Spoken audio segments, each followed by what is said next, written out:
Magandang araw Pilipinas, narito po ang latest Weather Today forecast. Narito na nga ang lagay ng ating panahon. Ngayong huling araw sa buwan ng October 31, araw po ngayon ng Biyernes. At sa ating latest satellite images, makikita po natin ang ilang mga weather systems na nakakaapekto sa ating bansa. Unahin po natin itong Intertropical Convergence Zone or ITCZ na siyang nakakaapekto particular na sa may Southern Luzon, Visayas, and Mindanao. Inaasahan po natin malaking posibilidad ng maulap na kalangitan na may mga pag-ulan, lalong-lalo na sa may bahagi po na itong Mimaropa, gayon din sa Calabarzon. Maging dito sa Metro Manila, posibleng medyo maulap yung kalangitan. Inaasahan din natin ang malaking posibilidad ng mga pag-ulan sa may Western Visayas, Negros Island Region, sa Barm, gayon din po sa Soc-Sargen, Davao Region at sa may bahagi rin po ng lalawigan ng Lanao del Norte, gayon din po yung Zamboanga Peninsula. Kaya sa mga kababayan po natin, lalong-lalo na, ngayon po ay special non-working holiday, kung dadalaw po kayo sa inyong mga mahal na yumao sa mga sementeryo, mainam magdala po tayo ng mga pananggalang sa ulan, lalong-lalo na yung bahagi nga ng Kabisayaan, Western Mindanao, gayon din yung Southern Luzon kasama yung Metro Manila, dahil posible po ang mataas po yung posibilidad ng mga pag-ulan sa mga nabanggit na lugar. Samantala, yung shear line, ito po yung bangga na mait malamig na hangin, magdadala rin ng maulap na kalangitan na may mga pag-ulan, partikular na sa may bahagi naman ng Cagayan Province, Isabela at gayon din sa Aurora. Umiiral naman ngayon ang northeast monsoon o hanging amihan na siyang magdadala ng mahihinang pag-ulan, partikular naman sa bahagi ng Batanes.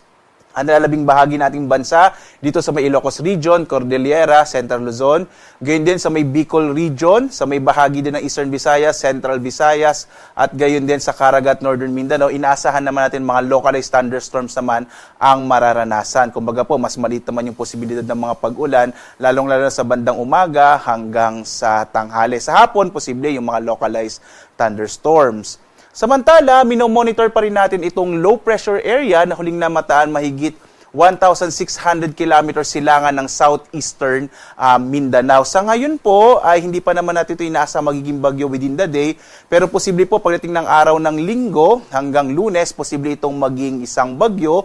Papasok ito ng Philippine Area of Responsibility, kaya posible po mga kababayan, lalong-lalo na sa mga magbabalik po sa kanilang mga trabaho next week, partikular na araw ng Lunes, malaki yung posibilidad na medyo maulan sa may silangang bahagi ng ating bansa, partikular na sa Visayas at Mindanao, dahil inaasahan nating lalapit itong low pressure area, lalo na po pag naging bagyo ito at papasok ng Philippine Area of Responsibility. Posible kasi ang maapektuhan nito itong silangang bahagi ng Visayas at gayon din yung silangang bahagi ng Mindanao hanggang silangang bahagi ng Southern Luzon. Posible pa rin naman po itong magbago at magbibigay na update ang Pag-asa, partikular na nga sa binabantayan natin na low pressure area na nasa labas pa ng Philippine Area of Responsibility.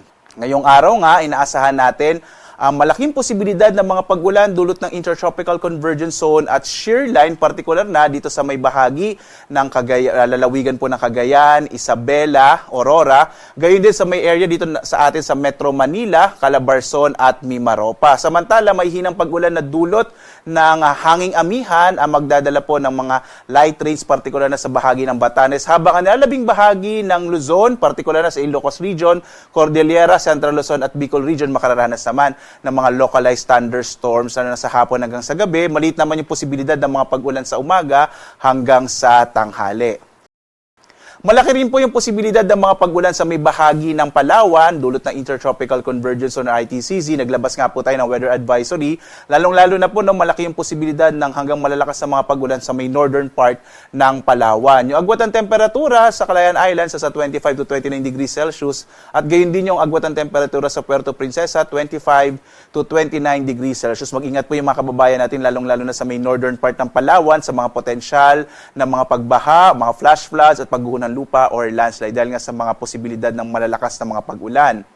Ang kanlurang bahagi naman ng Kabisayaan, ng Western Visayas at Negros Island Region, makararanas din ng malaking posibilidad ng mga pag-ulan, habang mga localized thunderstorms ang mararanasan sa Central Visayas at sa may Eastern Visayas. Agwat ang temperatura natin sa Iloilo nasa 25 to 30 degrees Celsius, sa Cebu naman 25 to 32 degrees Celsius, habang sa Tacloban nasa 25 to 32 degrees Celsius.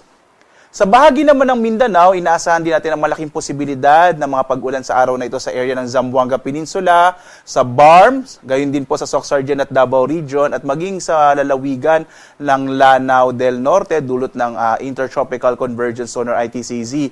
Mga localized thunderstorms naman ang mararanasan sa May Caraga at Northern Mindanao, dulot ng mga localized thunderstorms. Agwat ang temperatura natin sa Zamboanga, nasa 25 to 31 degrees Celsius. Cagayan de Oro naman, 24 to 30 degrees Celsius, habang sa Davao, nasa 25 to 31 degrees Celsius.